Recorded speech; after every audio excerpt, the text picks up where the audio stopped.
മറിയം കേൾവിയുടെ അമ്മ. എപ്രകാരമാണ് മറിയം കേൾവിയുടെ അമ്മ എന്ന് പറയാൻ സാധിക്കുക?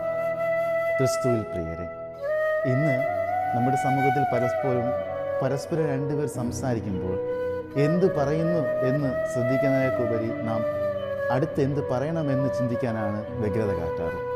അല്ലെങ്കിൽ അടുത്ത് നിൽക്കുന്നയാൾ സംസാരിക്കുമ്പോൾ കയ്യിലിരിക്കുന്ന മൊബൈൽ ഫോണിലേക്ക് നമ്മുടെ ശ്രദ്ധ തെന്നി മാറുന്നൊരവസ്ഥ.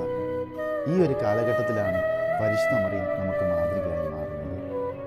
മംഗളവാർത്താവേളയിൽ ദൂതൻ വന്ന് മംഗളവാർത്ത അറിയിക്കുമ്പോൾ അന്ന് വരെ കേട്ടിട്ടില്ലാത്ത ഒരു കാര്യം ഒരു പാവപ്പെട്ട സ്ത്രീയുടെ മുമ്പിൽ അവതരിപ്പിക്കുകയാണ്.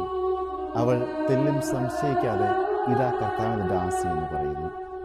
വീണ്ടും എലിസബത്ത് പുണ്യവതി ഗർഭിണിയാണെന്ന് അറിയുമ്പോൾ സംശയിക്കാതെ തിടുക്കത്തിൽ പോയതായാണ് നാം കാണുന്നത്. കാരണം അവൾക്കറിയാമായിരുന്നു ദൈവത്തിന് അസാധ്യമായി ഒന്നുമില്ല. പ്രിയമുള്ളവരെ, നമ്മുടെ അനുദിന ജീവിതത്തിലും ഈശോയ്ക്ക് നമ്മോട് ഒത്തിരി കാര്യങ്ങൾ പറയാനുണ്ട്. ഒരുപക്ഷെ നമുക്ക് മുന്നിലൂടെ കടന്നു പോകുന്ന ഒരു വ്യക്തിയെ നോക്കി ഒന്ന് പുഞ്ചിരിക്കാനായിരിക്കും, അല്ലെങ്കിൽ ഒരു നല്ല വാക്ക് പറയുവാനായിരിക്കും, അതല്ലെങ്കിൽ ഒന്ന് വിഷ് ചെയ്യാനായിരിക്കും. അങ്ങനെ പലതും. ഈ ശബ്ദ കോലാഹലങ്ങൾക്കിടയിൽ നിശബ്ദതയെ ആസ്വദിക്കുവാനും ദൈവസ്വരം ശ്രവിക്കുവാനും പരിശുദ്ധ അമ്മയിലൂടെ നമുക്ക് സാധ്യമാകട്ടെ.